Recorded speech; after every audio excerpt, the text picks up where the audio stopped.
I don't actually know why your son would want to be a Navy SEAL after spending 23 years doing it, but we can talk about that, all right? So, I'm 45 years old. I just graduated from 23 years of being a Navy SEAL. I would like to say it's retired, but I'm busier now than I was before. So I don't know what retirement means. I say that just to allude to the fact that what I'm going to attempt to do today, you've not seen before. I'm going to leave you with two things. Your ability as a human being to perform well beyond what you think is possible. And I'm going to show you how to do that in an hour. And at the end of it, I'm going to engage you in something. So it may sound weird, it may sound funny. Hopefully you'll laugh. One time I did it, I actually cried doing it, so I may do that here because I'm emotional. All right, so what I'd like to say is, after 23 years of being a Navy SEAL, I have found one thing that's predominant in all human performance, and that is learn from living in and existing in environments that you cannot possibly dream of, that people actually go there and do work. Work for a Navy SEAL, I'd like to be able to talk about that, but it's probably not relevant to something that you would even understand. So first, I just kind of want to orient you to the packet that's on your table. It's a trifold brochure about my business that we've established. I just wanted to orient you to that so that I can move away from it and start engaging you. Please contact me if at the end, when I engage you at the end, that's how you contact me. I may forget to do it at the end.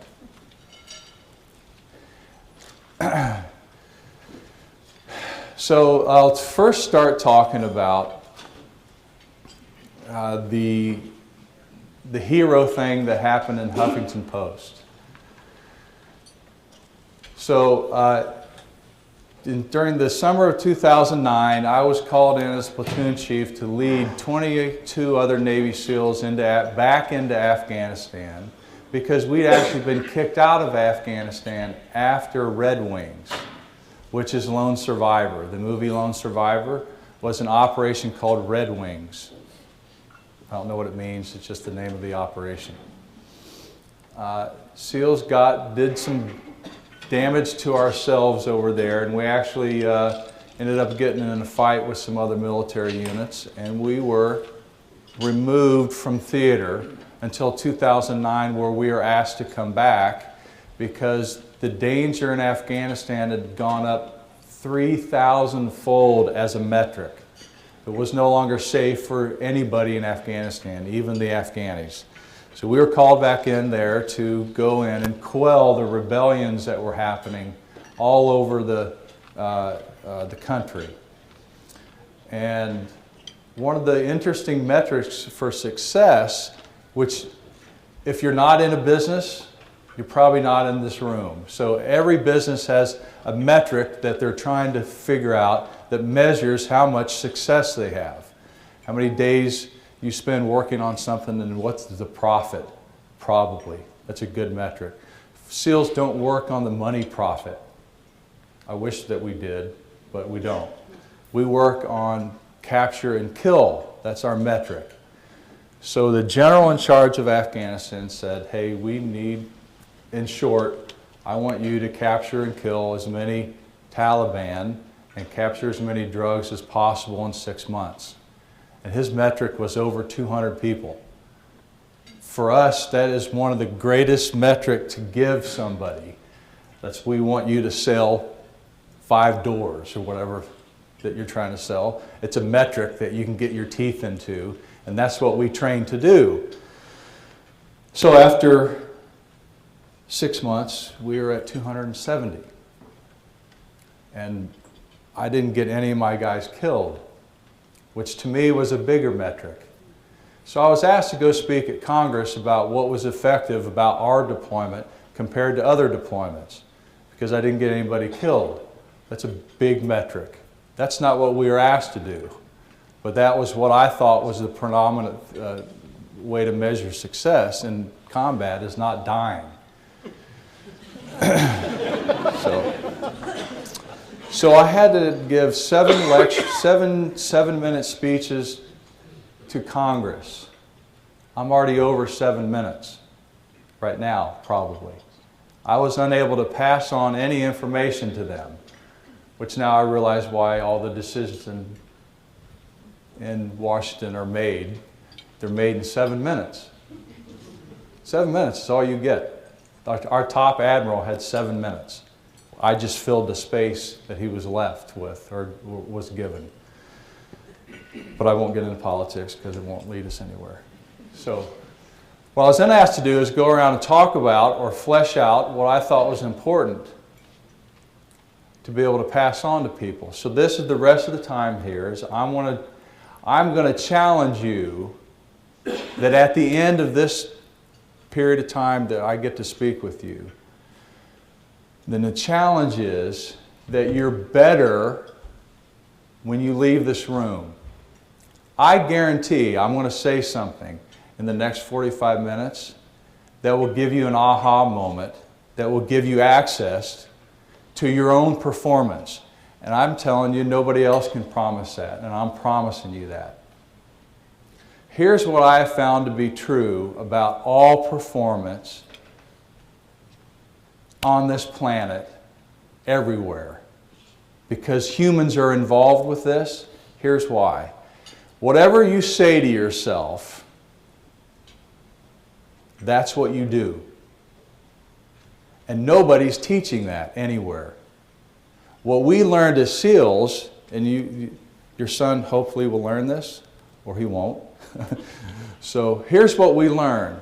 We put the body through the most miserable experience so that the person going through training has to encounter what we call internal dialogue. The thing you actually say to yourself, what you're actually saying. That thing that you actually say is what we call internal dialogue. It actually tells you to put your foot in front, one foot in front of the other, or it tells you to stop. So that's the only thing that makes SEALs better than any other person that I know, is because we're very intimate with what we tell ourselves. So that's what the next period of time that we're going to talk about. I'm going to start talking about what internal dialogue is.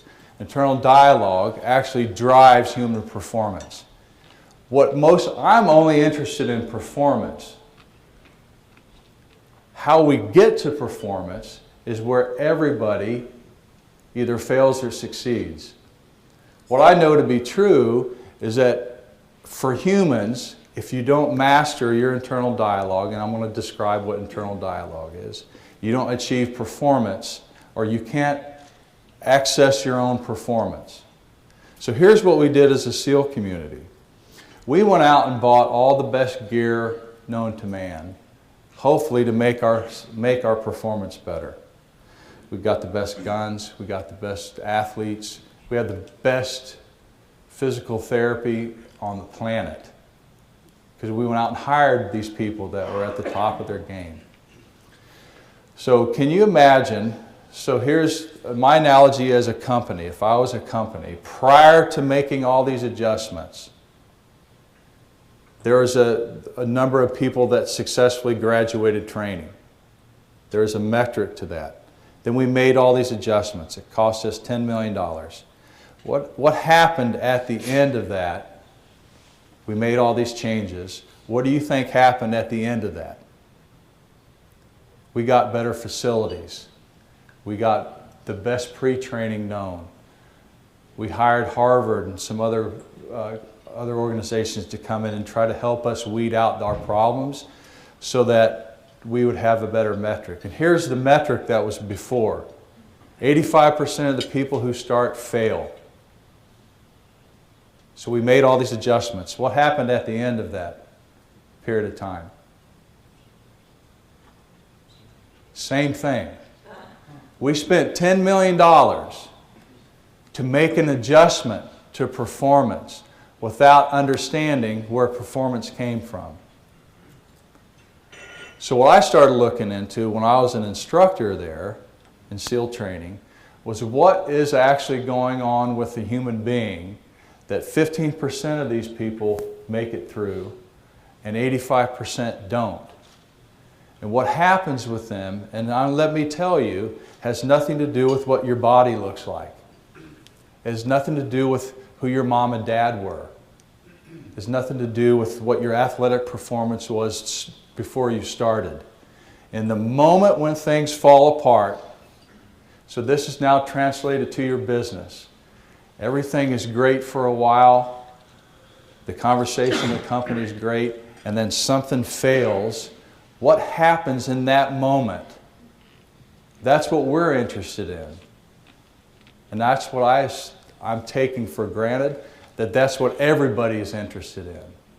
Everybody knows how to do things when they're working. When they're not working, what do you not have available to you that 15% of the people on the planet have available?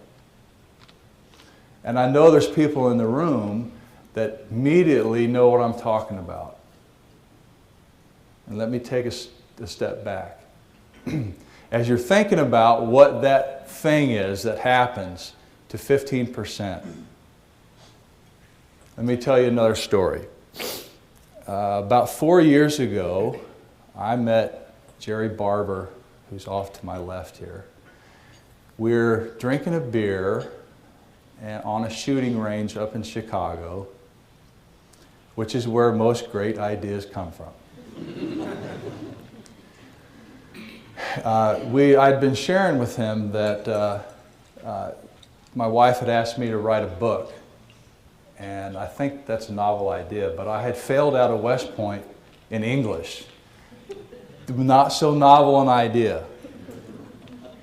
So Jerry and I convinced ourselves over a couple beers, we're going to write a book together.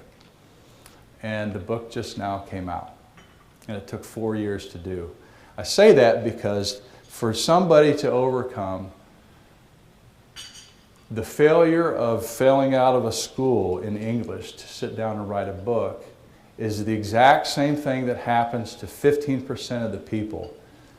That conversation in the face of failure is what internal dialogue, getting access to that, actually gives you as a human being. And I think it's in the brochure as well. That's my only pitch today is go buy the book and it will transform your life. The book is written about this. My wife had asked me to write down all the things I wanted to pass on to my children in case I died in combat. And the writing of it was hard. And the reading of it, I guarantee you'll laugh and cry because I watched my wife read it.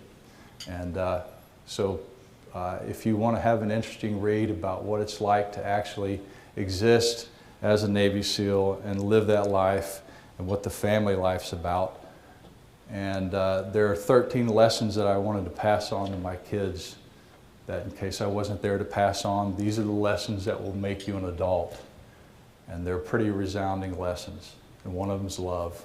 Yes, SEALs have love too. Your son ain't going to miss that, okay? Okay. What I want to do now is I want to teach you something. Before I teach you something, I just know as a teacher, anytime you bring in something new to somebody, it's foreign, and it feels foreign. So does going to school feel foreign, because they're teaching you something that you as a human being don't want to absorb. So what I want to first do is an example. I want you to, you don't have to close your eyes. I just suggest closing your eyes and folding your hands together like this. However your hands go together, it's no big deal. I just want you to know that that's the comfortable place for you to fold your hands. Now, if your eyes are closed, open them and look at how your hands are folded. Either your right index finger or your left will be on top. It's no big deal. I just want you to know there's a comfortable place for you. What you don't know that we're going to talk about is it took you 10,000 times to make that comfortable. It literally did. And who does not have kids in here? Okay. Since you don't have kids, you don't realize that kids don't even know how to pee. They don't. They don't know how to zip up their zipper or pull down their pants. They don't know anything until you give them that distinction. And it takes 10,000 times for them to get that. 10,000 iterations of them saying to themselves, this isn't me or this is me. This isn't me or this is me. That's how people learn. So back to this one. It's very comfortable. If I were to ask you, this is how humans learn, if I were to ask you to put the top finger 2 fingers down, please do that. Do you notice that it's not necessarily comfortable? It feels somewhat the same, but notice that it's different. Now if I were to ask you to go like this very quickly, notice that your fingers only want to go back to what is comfortable. And it would take 10,000 iterations to make this new one comfortable, where that's where you put your hands all the time. 10,000. Okay, so what happens in those moments when things fall apart? Does anybody want to help me with that? Who has had failure in here other than Jerry? I've heard about thousands of those. Miss. Okay, so which question made you raise your hand? The failure question? Okay. Where did you fail? What happened that you failed? You delivered on a project. Like what project?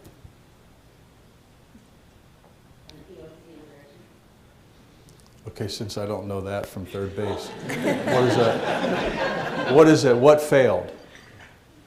The requirements were not laid out correctly, so we didn't meet the requirements of the project. We lost a lot of money. Okay.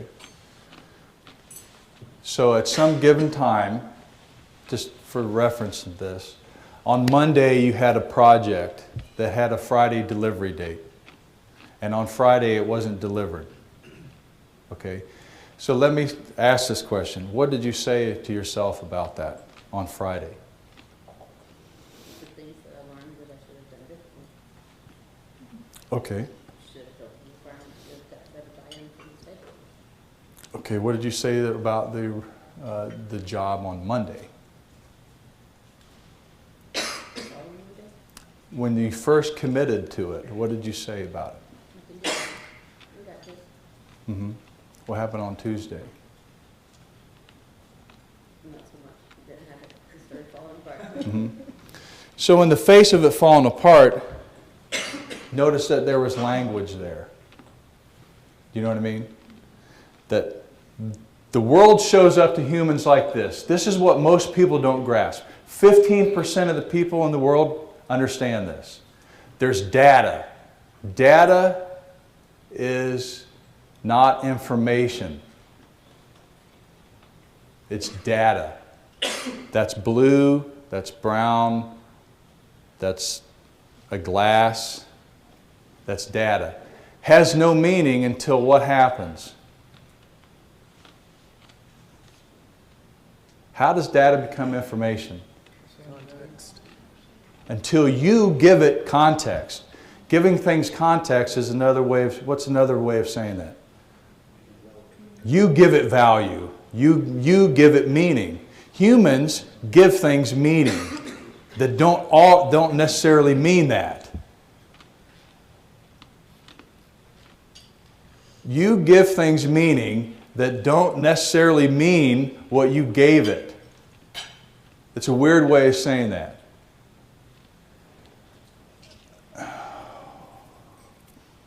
Trying to reference something.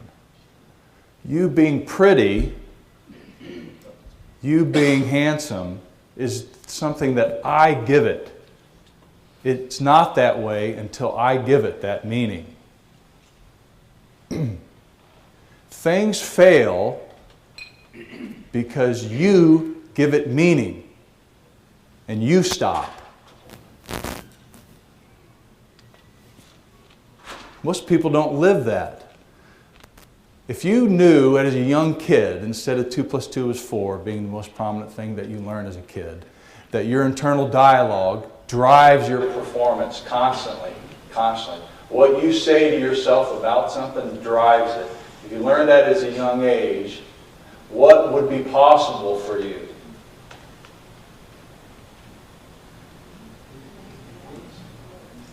What would be possible if you knew what you said to yourself all the time drives what you are capable of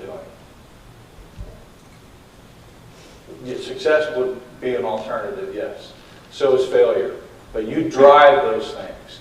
So consciously. You're already right now deciding who I am. Does that make me who I am? So you actually, if you don't consciously know what you're saying out loud or internally and out loud makes that thing show up a certain way, then you're probably the 85%. Entrepreneurs are the 15% inherently. Something doesn't work. Do they say it's a failure? No, they're like, it didn't work. Something's missing. Okay, they never say, I'm a failure, it ain't going to work. They always come back with, leading with language, always. They always lead with language, because that's the human design. Language, results. You can't separate the two, and results are never inherent by themselves. They're always being led, as long as you're a human, by language, by what you say to yourself. I got a sense of it in Afghanistan when we were doing combat operations in the mountains. I ended up receiving a Silver Star for it, and here's what happened. We got overrun by Chechenian fighters, and they're the trained, they're like contracted by the world to help Islam fight Christians. I hate to say it, that's the rule. So, I was going to say something else, but I'm not going to. So we got overrun by Chechenian fighters. We were in the valley, they were up in the mountains, and they were also down the valley with us. We let our guard down. And how it occurred to me is I'm sitting with my back up against the wall, and I look up on this hilltop about 600 yards away, and I see what looks like red bees flying at me. And if you can imagine what that would be, those are tracer rounds being already fired. And you know the movie Matrix, when you're like, oh, and all these bullets are flying over top of you? That's how it occurred to me. So I was my back against the wall, I saw these tracers being fired, I rolled away from the wall and they hit all right where I was. I jumped into this window and a rocket follows me into the window and blows me to the back of the room, probably about 12 feet. What occurred to me on the ground after being knocked down was the importance of internal dialogue in performance. And it has affected me ever since. What I said to myself at that moment was, I am dead. What happened to my body the moment I said that?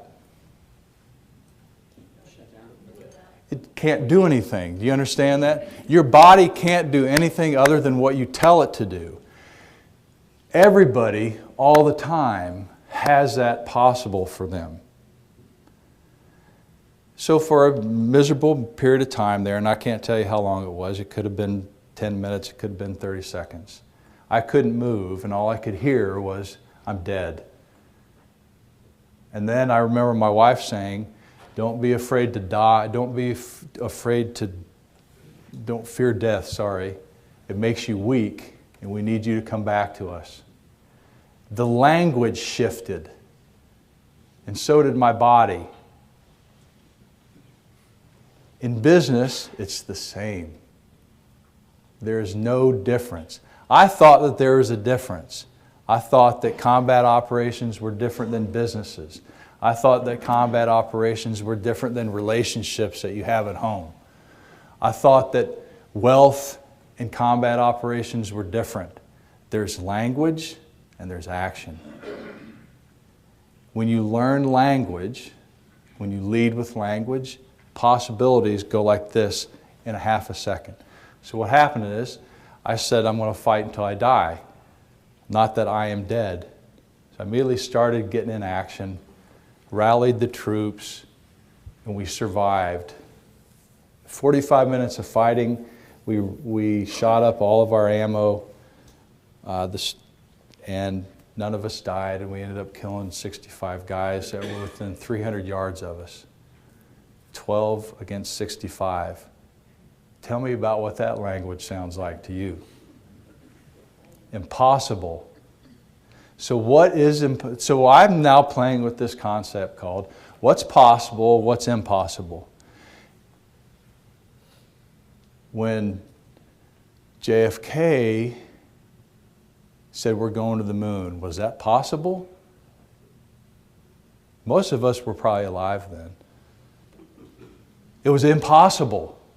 And he declared we are going to put somebody on the moon. That's the effect that language has. And when you grasp how important language is, what you say to yourself, how you identify yourself, is to your actions, then it actually relieves all the strain. It's not the other way around.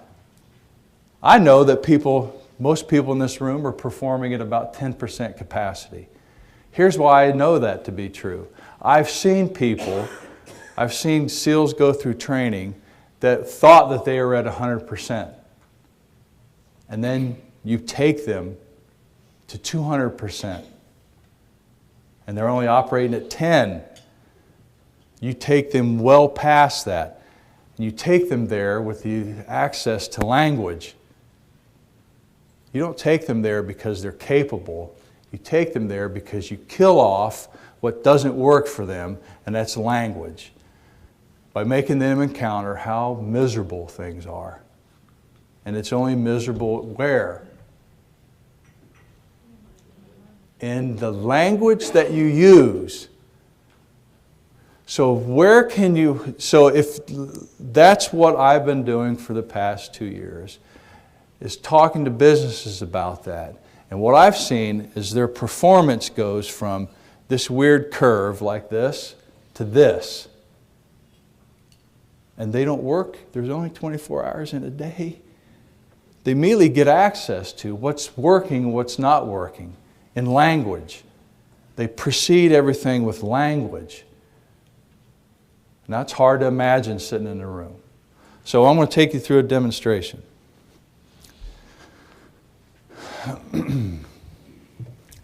Okay.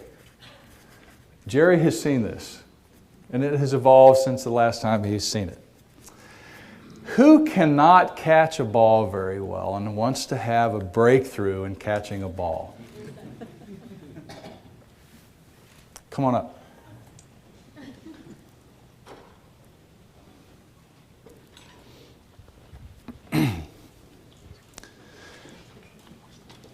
So here's what I call this demonstration. And I tell you the lineage of it. It was first called how to catch, and I thought that lost its flavor.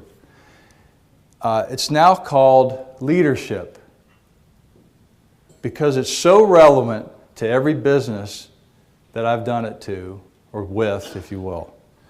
And here's the rules of leadership. This is after... Hey, love, how are you doing? You can catch. How do you know? Oh, my goodness. Okay. So here's the rules of leadership after 23 years of leading men into combat. And I boiled it down to this. The rules are get the ball back to the other person and ask them what it's like for them and tell them what it's like for you.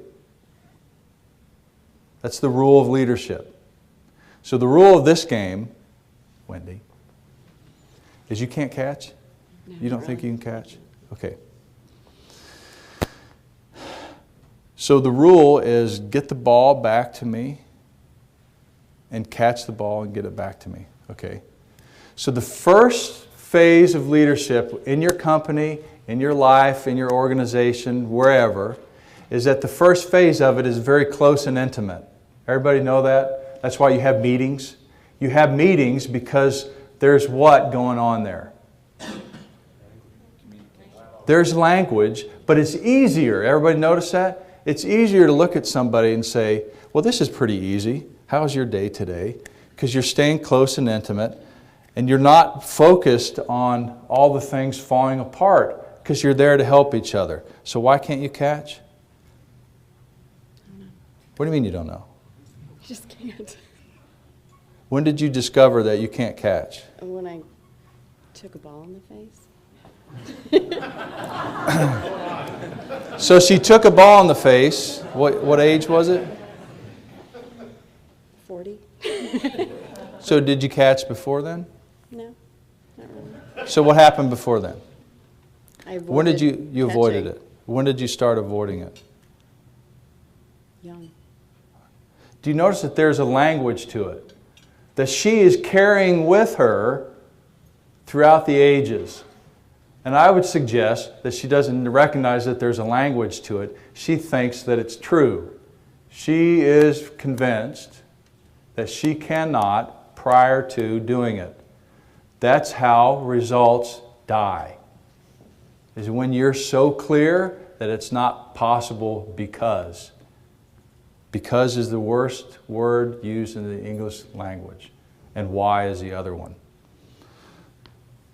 So anyway, there was a language, there's something that happened that you've forgotten about that made you create a language behind that you can't catch.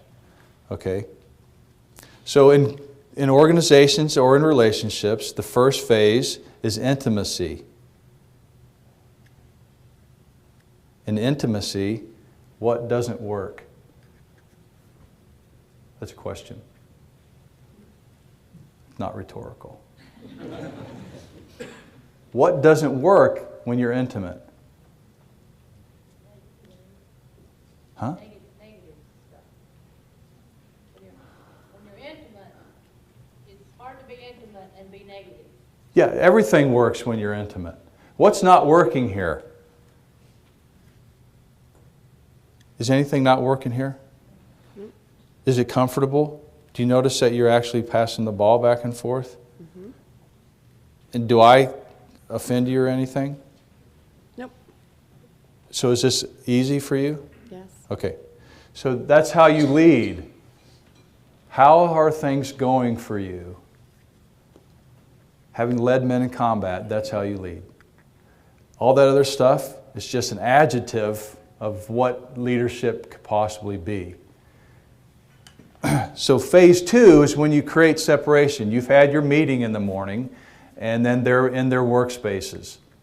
It's not intimate. I don't see the person anymore. I'm separated by time, space, and distance. And the rule is what? You remember this rule? Get the ball and get it back to me. Okay. So in the process of changing time, space, and distance, what else changed? What else changed? Confidence. Where would confidence exist? Did you say that? It would exist in language. So data changed and language changed. Did I recognize that there was a language shift? I'm asking. If you don't recognize that there's a language shift, you shift your language. So what really changed here in your business? Time, space, and distance. The rules are exactly the same. Catch the ball, give it back to me.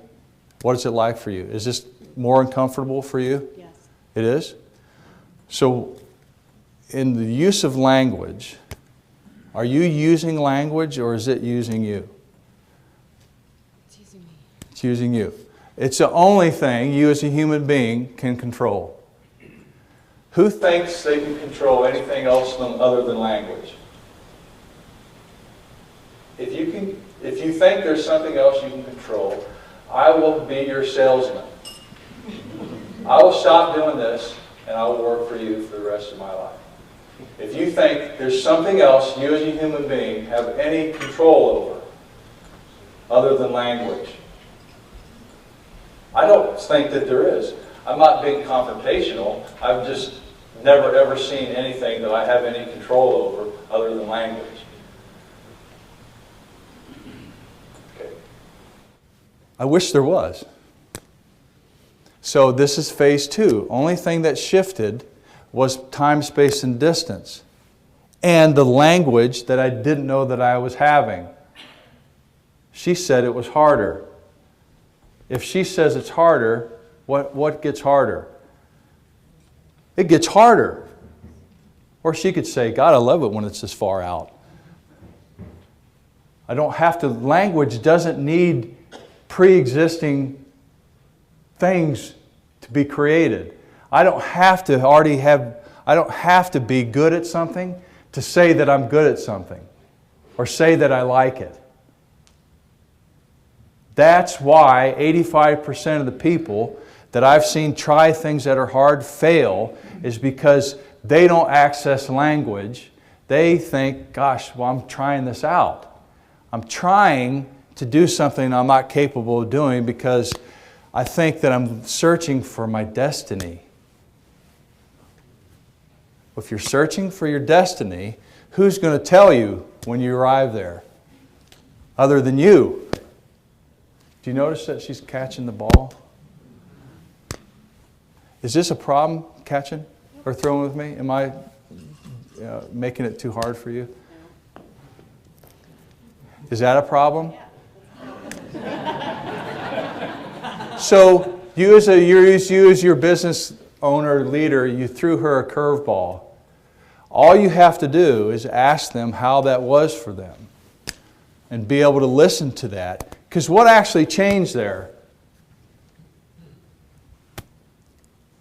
Time, space, and distance is the only reality that changed there, and where the ball went. So what changed? This is the vagaries of language. We don't even recognize that we use language to defeat ourselves. So he threw me a curveball. I hate him when he does that. That's what my boss always does to me. We don't recognize that there's language there.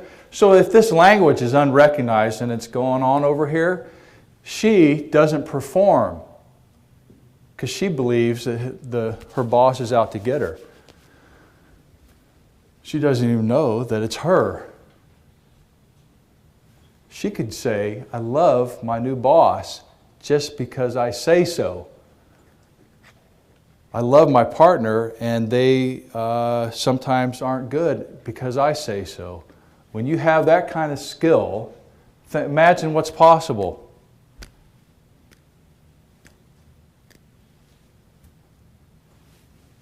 So that was phase 3.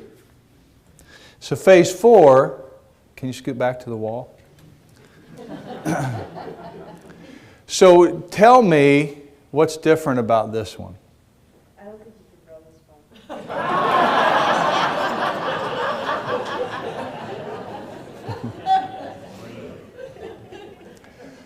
So is it possible to catch every catch that's thrown at you?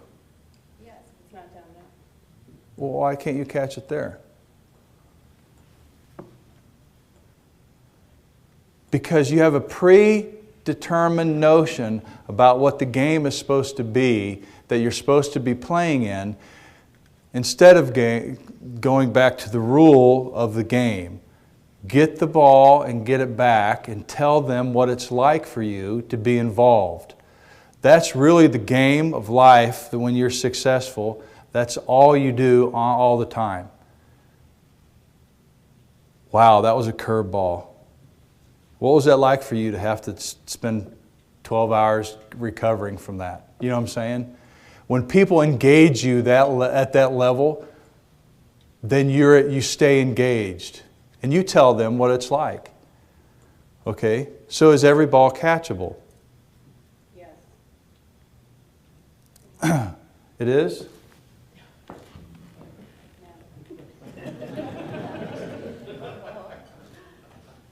So what's not catchable?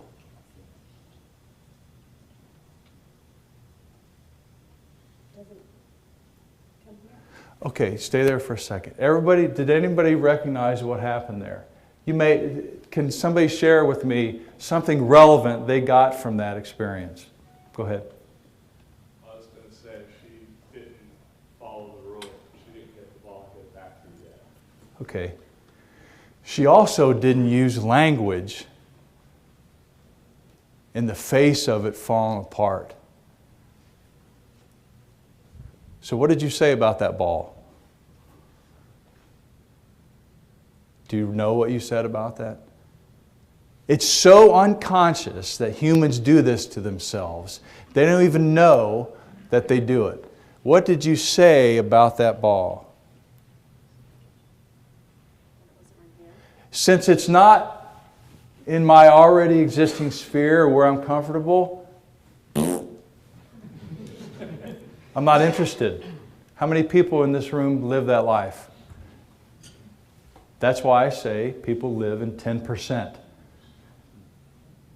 It only is there because you don't lead with language. Impossible exists only in one spot. Where? In your dialogue that you have about life. It only exists there. So, if the rule of the game was get the ball and get it back to Tom and tell him what it's like, let's start there.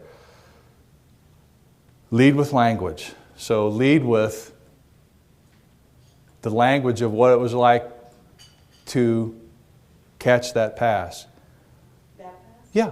You didn't throw it to me. Yes, I did. You didn't throw it to my No. You didn't lead with language. You killed it with language. This is the hardest conversation for people to be in because they don't see it. You still didn't throw it into my sphere. No, I'm playing a game with you called catch the ball. So if you led with language, it would sound like, ask that question that's right on your tongue. Why didn't you throw it to me? Okay, I did throw it to you. Can you play the rules?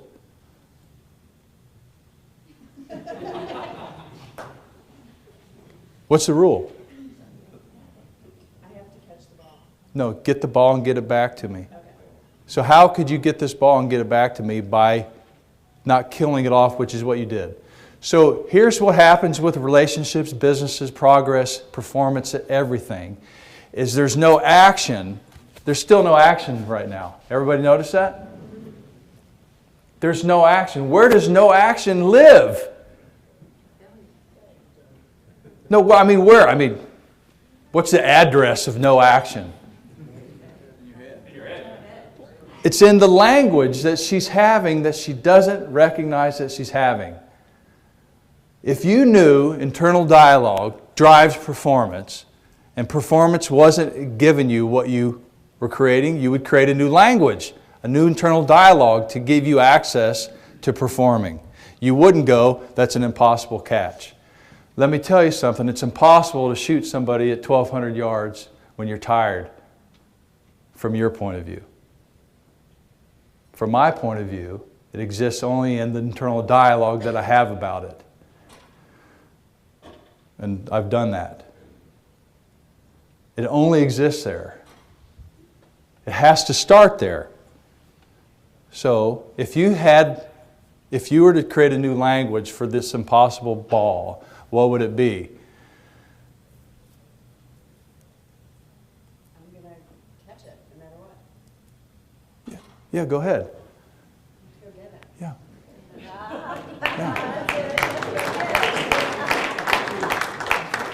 How many people don't do that in your own life? She just doesn't take, I don't know where, it could be under there. Okay.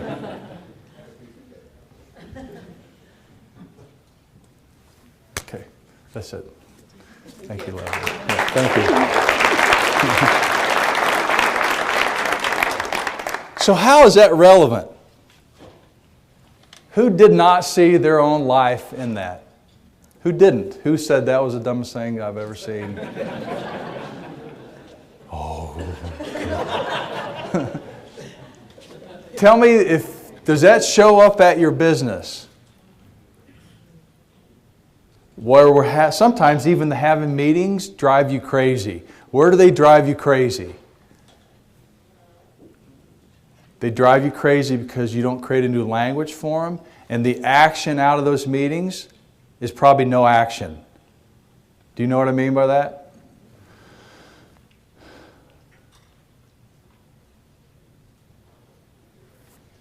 So what's possible for your organization? Anybody want to stand up like Phil did that earlier? So now that you have access to language, what's possible for your business? Anybody want to share that? And then you can ask me questions, any other questions that you want. The woman who shared that you had been in Germany, what's possible for your new life? That I continue my path in economic development, but working with companies that are creating jobs and using American resources to create these jobs to get people working again. So what happens when it doesn't work that way? You try to find another avenue. It will work. Do you mind me asking you a question? I get that's fine. Okay. So what if I were to come up and say you're a failure and it's not going to work for you? What would you say? I'd say that you're quite a negative person and that there have been more difficult things that I've had to overcome than this. So. What if I said I'm going to do whatever it takes to make sure it doesn't work? Try harder. Okay. Notice that you have to keep leading with language. You have to. You have to. You have to. In the face of everything, you have to lead with your internal dialogue. And here's the formula for internal dialogue, that it's not written down in your pamphlet, so if you want to write this down, feel free to. Internal dialogue is actually 3 words. I am, and then you fill in the blank. That's the base of all human action. You have to actually declare yourself in the face of something prior to it telling you what you are. Because after it tells you what you are, then you're just agreeing with it. You declare with no evidence. Then you immediately act on it. How many people have used the word wish and want? Notice what happens when you use those words. You usually don't do anything about them. So a declaration means I have to then act on it immediately without evidence that it's going to work.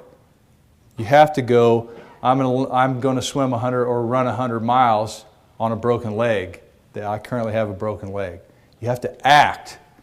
That generates everything for human beings. You'll redesign your genetic code if you act on the things that you declare. And then you have to assess the value of that. Here's why I say that. It's not even something that you have to write down. You're doing that right now. You're saying who somebody is, you're saying what you're capable of, and you're acting on it or you're not acting on it. And you're assessing the value. So why not be in charge of that? If you want to perform, that's the only way to perform, because that's how you're currently performing. You're already a master of it, except that you didn't know the first key to it was your own dialogue about it. I know that people are capable of far more. How do you get them to access that? That's what I've been doing for 2 years.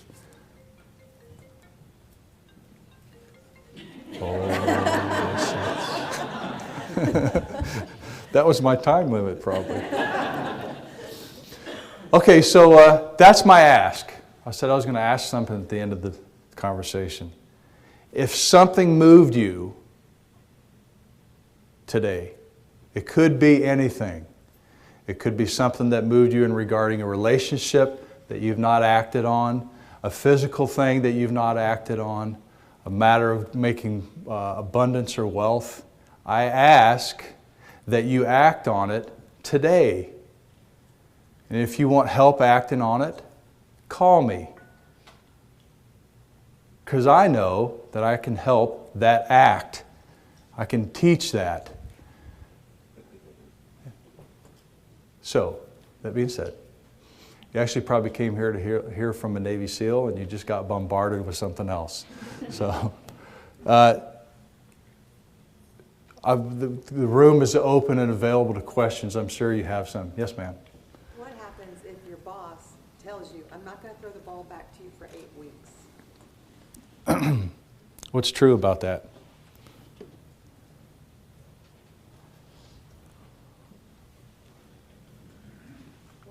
What's true about that? If he says he's not going to give you the ball back, then you can't go get it. Right? Not if it exists in language there. I don't know all the stuff that you know to be true about that. There's probably a volume of words and actions and probably 10 years of experience that you try to convey in 2 sentences. Who are you about that you can alter that conversation and make it important for him to play this game with you? Well, what I am and who I am, when I see that situation is, I have another ball. So I want to play that one. I want to offer that in the meantime. Then offer it. Okay. Offer it. Just notice that there's language there. I don't know the solution. Here's why what I think the difference between performance and non-performance is. If you look for a solution first, guess what the first thing you have to do is to overcome once you get this new solution? Do you understand what I said there? The language. The language of the old one. So you never do that. Guess what? Every diet works. Every single diet works. Every single diet works. Why does it not work? Because your language about that is about ready to kill it off once you're like, gosh, I'm hungry. This diet's stupid. Had nothing to do with the diet. You notice that? I would be stupid to sit up here and tell you how to do something. Lead with language. Create something in language or internal dialogue, who you are about that person, that gives them space to play in a different game with you.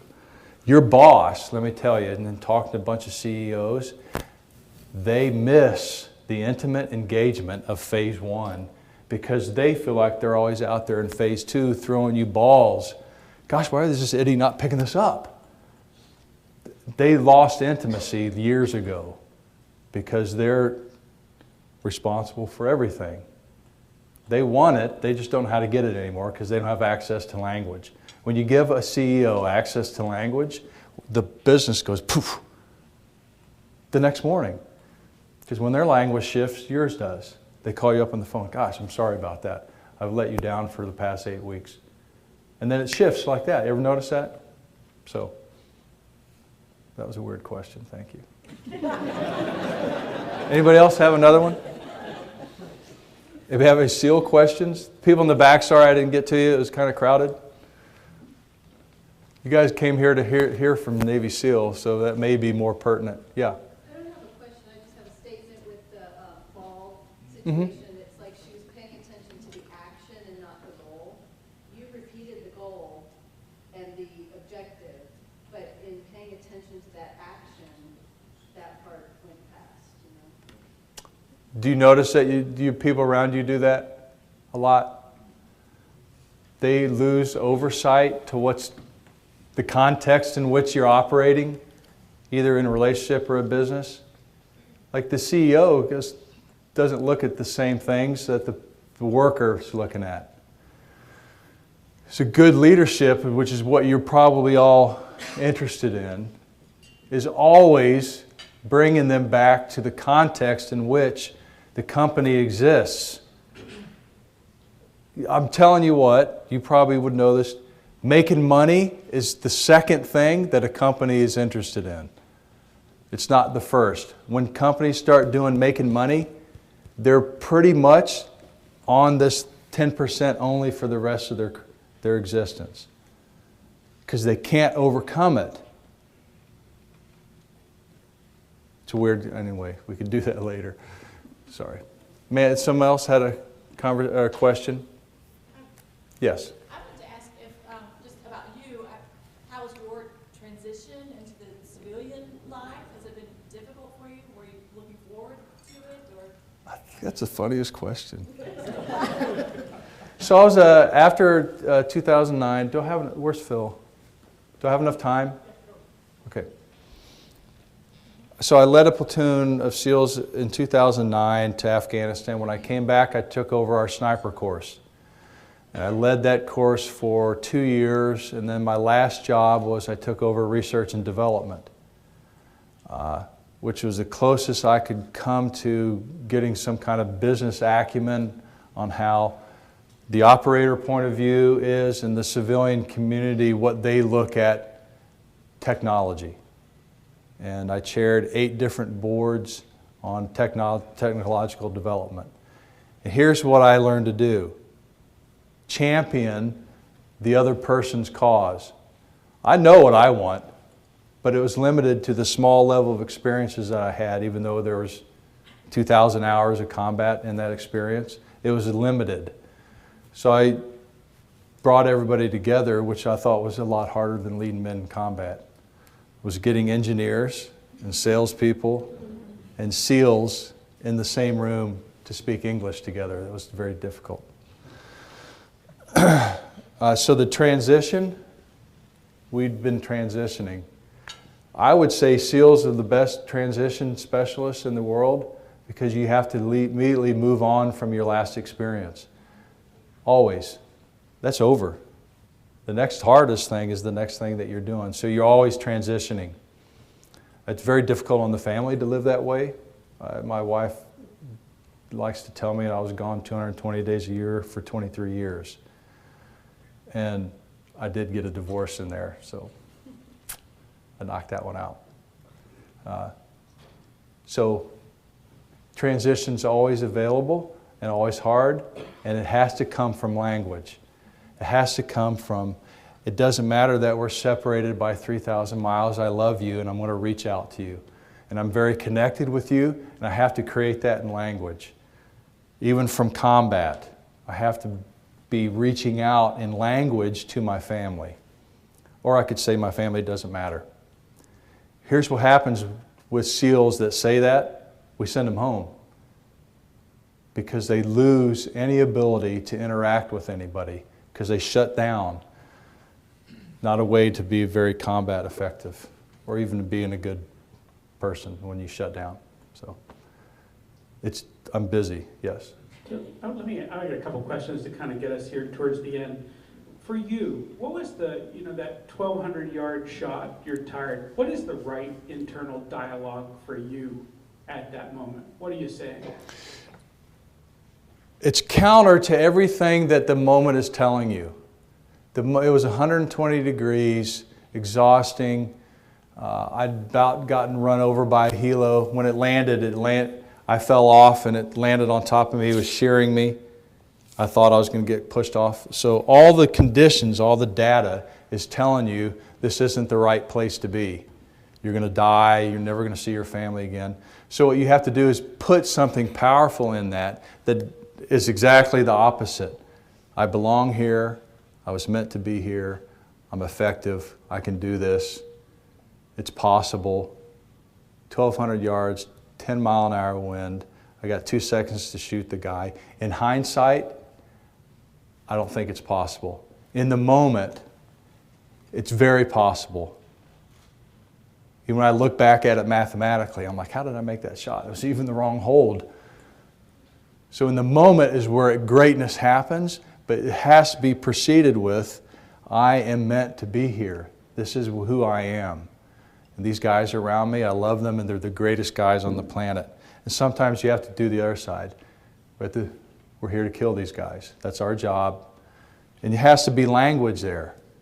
It has to be language determined by you there. So that may be confusing, but yes, Ms. Carroll. And one more to wrap us out of this here was, you told me a story, and I want you to tell it here again in short if you can, which was, you told me the story about you and Jerry and talking about writing a book, and you went and did something I've never heard anybody else did. You got some advice from somebody. Can you talk about how you did what you did there? Oh. Since it's going to be on YouTube, I won't tell you who it is. So I have the gift of gab. So I don't mind talking, and I'm not embarrassed to talk in front of people even when I don't know what I'm talking about, which is most of the time. So I called up an author friend, or I researched where an author friend that I like to read lives.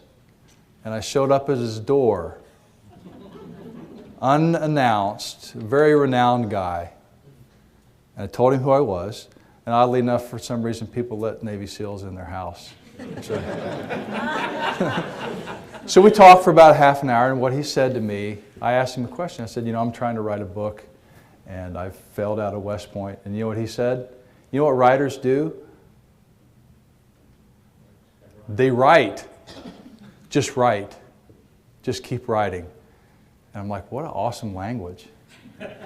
There's no right or wrong to that. There's just right. Right, right, right. And I've noticed that powerful people who are great mentors, never make what you do wrong. Ever notice that? They never do. There's just act. How was that for you? Okay, try this. Act. How was that for you? Act. How was that for you? So, writer's right. And don't be afraid to call up somebody and show up at their door. So, All right. yep. Thank you, A round Phil. of applause, Thom. Thank you.